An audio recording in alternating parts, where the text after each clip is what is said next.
Hola y bienvenidos a Ecran Concert. El día domingo 23 de mayo del 2021 se presentaron los equipos técnicos de los partidos Perú Libre y Fuerza Popular para participar en un debate organizado por el Jurado Nacional de Elecciones. En esta ocasión vamos a hacer el resumen que corresponde a los tres primeros bloques de este debate, que fueron reforma del Estado, recuperación económica y reducción de la pobreza, y salud y manejo de la pandemia. Cada expositor en cada bloque tuvo un total de 10 minutos para exponer sus ideas. Sin embargo, van a notar en este resumen que el tiempo que tiene cada candidato es mucho menor a esos 10 minutos. Y esto debido a que se ha eliminado todo aquello que no corresponda al tema y que no sean reclamos o ataques a sus contrincantes. No demoremos más y pasemos de una vez a ver el resumen del debate de equipos técnicos.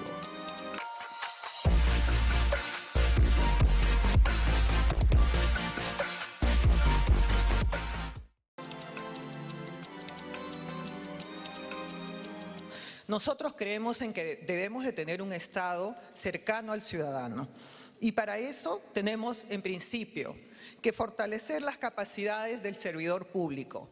Haremos un gobierno digital, el gobierno que necesitamos en este momento, en la medida en que los peruanos podamos, a través de este celular, tener todos los trámites del Estado a nuestra disposición. Y para aquellos peruanos que no tienen la posibilidad de tener un celular, tendremos los módulos de atención ciudadana muy cerca a sus domicilios, muy cerca a su comunidad. Yo estuve revisando cuál era la propuesta de Perú Libre respecto a reforma del Estado y lo que encontré fue esto. No tienen nada. Nuestras manos no serán la mano dura, sino será la mano que con las suyas nos agarremos para forjar un cambio de la patria.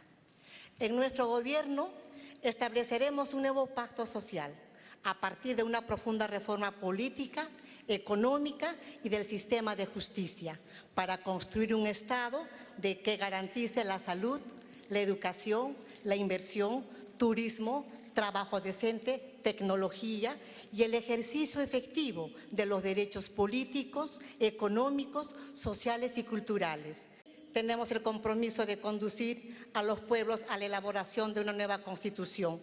Y en esta tarea el sector privado debe convertirse en un aliado duradero en la agenda transformadora del Estado. Pero nuestra principal tarea será la lucha contra el flagelo de la corrupción. Caiga quien caiga, sin blindaje a hermanitos ni cuellos blancos.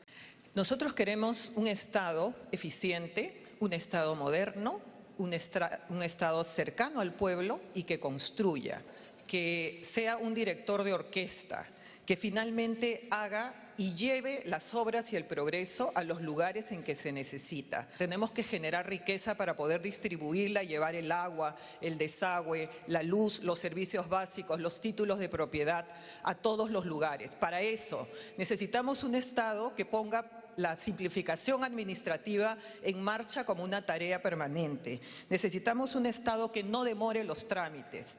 Necesitamos un Estado que auxilie a las municipalidades. Necesitamos darles el programa de auxilio municipal que consiste en un equipamiento básico, especialmente a las municipalidades rurales y a los de centros poblados menores. A ellos les daremos volquetes, retroexcavadoras y camiones para ayudarlos con su tarea.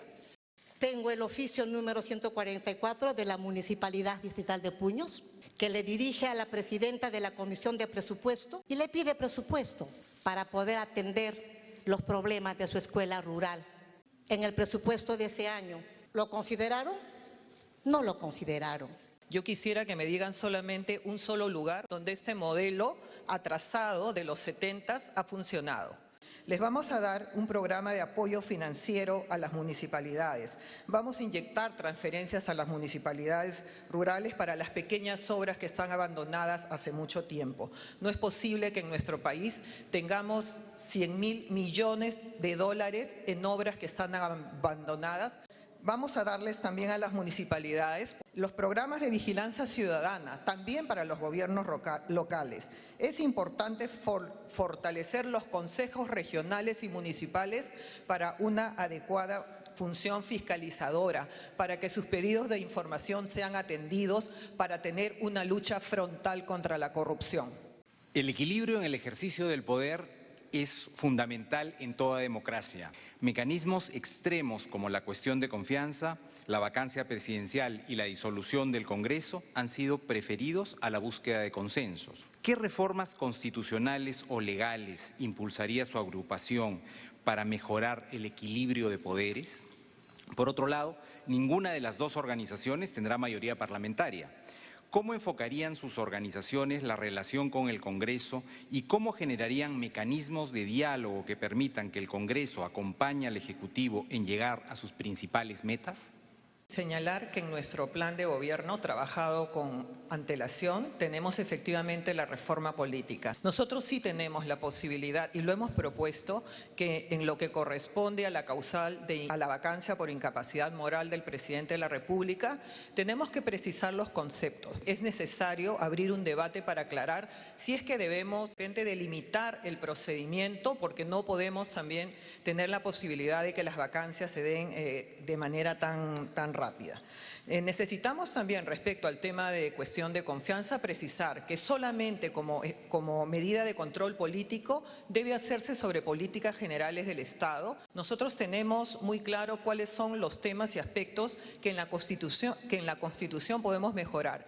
Pedro Castillo y Perú Libre propone al pueblo peruano un referéndum para una asamblea constituyente y a través de ella podamos convocar a toda la sociedad civil, todas las organizaciones sociales, culturales, políticas, para poder tener una nueva constitución.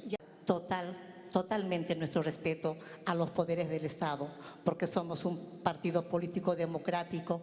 El gobierno de unidad de Keiko Fujimori te garantiza salud, comida y trabajo. Nuestra propuesta se construye y mira hacia el futuro. Que nosotros planteamos 4 ejes que son importantes para el desarrollo del país. El primer eje lo hemos llamado el eje social, el eje emergente. ¿Qué significa esto? Hay que darles acceso al crédito. Tenemos otra palanca que tiene que ver con la inyección de la inversión pública, que es importante que la gente tenga empleo empujado desde el Estado. Tenemos que incorporar también al sector privado que creen en nuestra patria. El plan de gobierno tiene 3 ejes fundamentales: tu salud, tu comida y tu trabajo. Hay 2 instrumentos que vamos a utilizar. En el corto plazo, un fuerte impulso fiscal y financiero.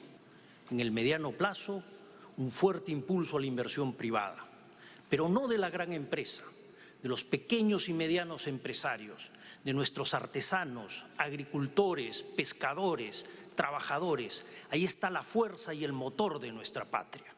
Como Pensión 65, el bono oxígeno, aumentar juntos, canon para el pueblo, los programas de crédito Volver a Empezar para microempresas y Contigo Perú para personas naturales. Son programas de crédito de 7 años de plazo, 4 años de gracia, 0% de interés. Eso ya se ha anunciado. Hay un plan de intervención y mantenimiento en vías departamentales. Eso va a significar un impacto importante en la productividad de nuestros agricultores, pero fundamentalmente vamos a crear cerca de 500.000 puestos de trabajo. Vamos a apoyar fuertemente Mi Vivienda y Techo Propio. Y ahí se van a generar 200.000 puestos de trabajo. Vamos a capitalizar Agrobanco con 1.000 millones y capitalizar COFIDE con 3.500 millones, que va a ser la herramienta para apalancar 14.000 millones de soles en créditos a pequeñas y medianas empresas, consolidando 700.000 puestos de trabajo. Proyectos de irrigación, desde la represa de Chonte en Cajamarca hasta Majesiguas en Arequipa, por lo menos 150.000 nuevas hectáreas, y eso va a generar cerca de 1 millón de puestos de trabajo. En el Fondo Alpaquero para las 150.000 familias del sur, en los programas de riego, sierra productiva, que va a beneficiar a 250.000 familias. Desde el primer día Vamos a duplicar Pensión 65, pero no solamente eso.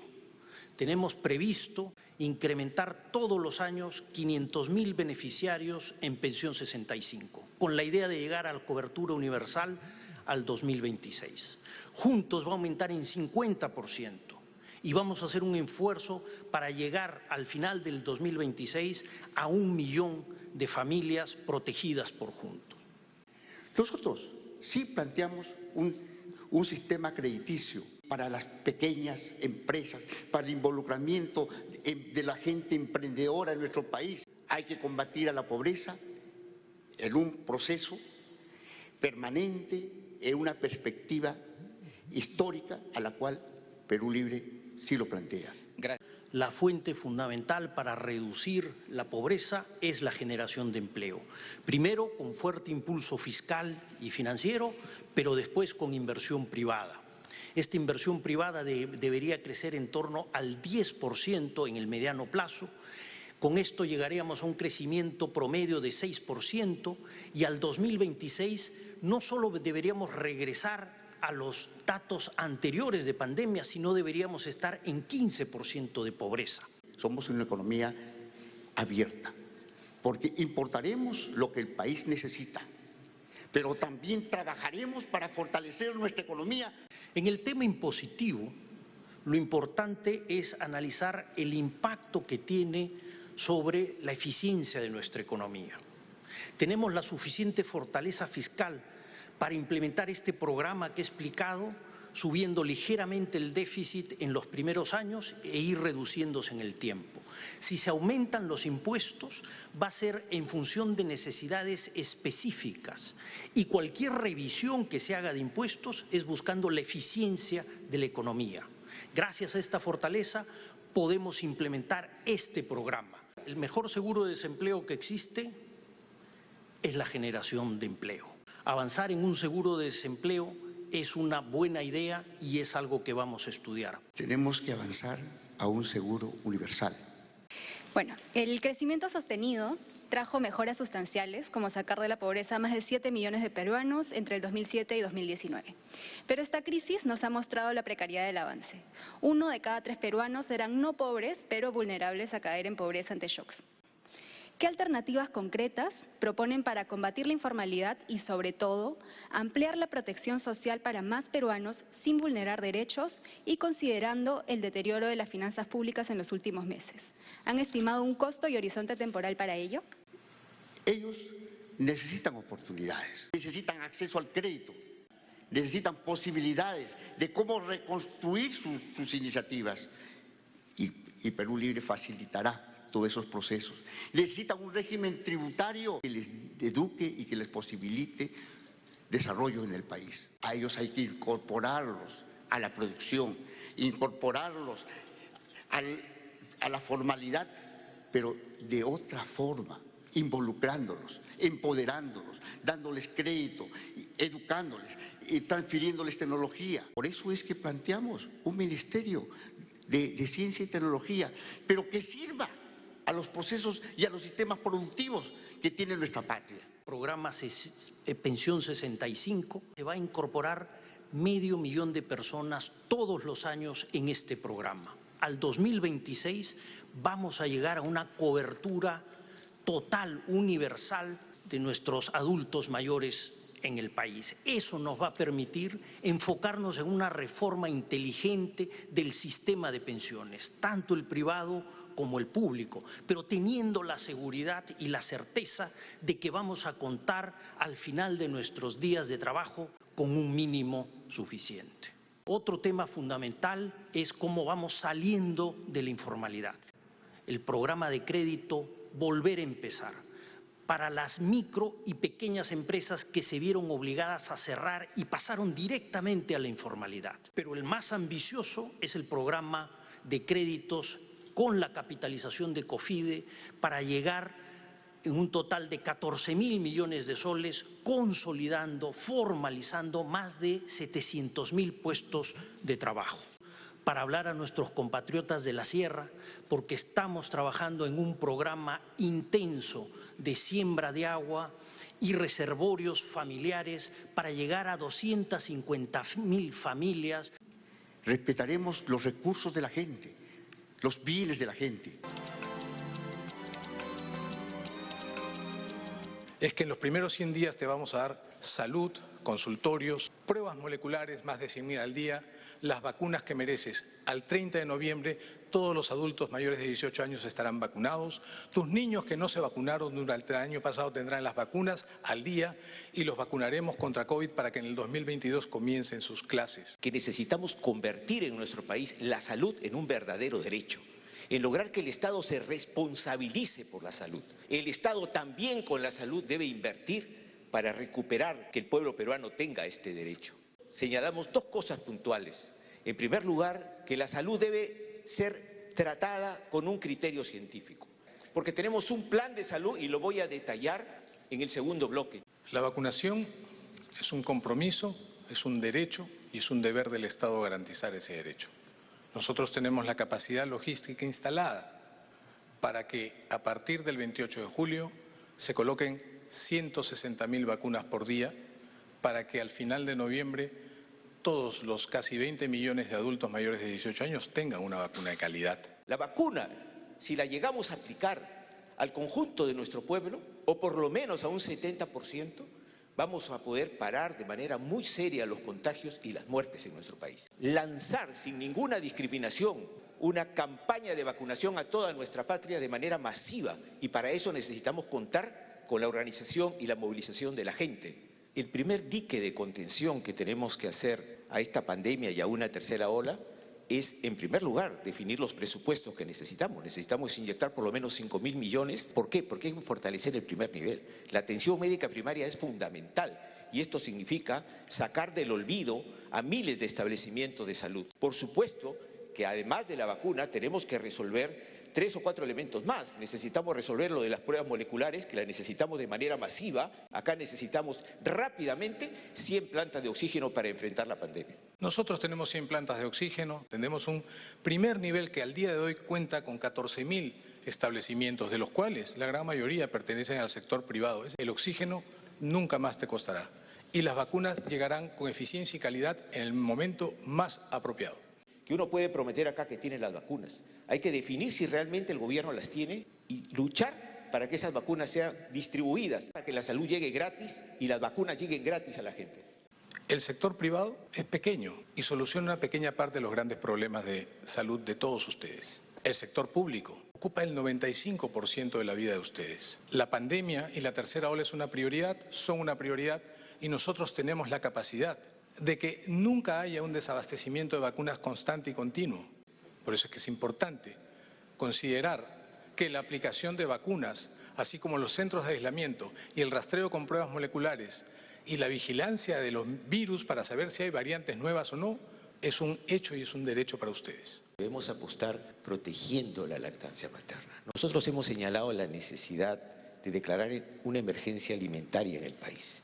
Y tenemos un plan, alimentos para todos, porque el riesgo alimenticio ha subido a más de 4,5 millones de peruanos. La anemia no solamente son unas pastillitas y unos sobrecitos, es darle de comer bien a nuestro pueblo.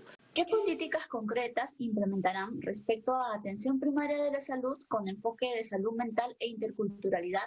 Y a la vez, ¿qué medidas específicas y medibles tomarán respecto a la unificación e integración del sistema de salud fragmentado y la rectoría del MINSA al interior del país?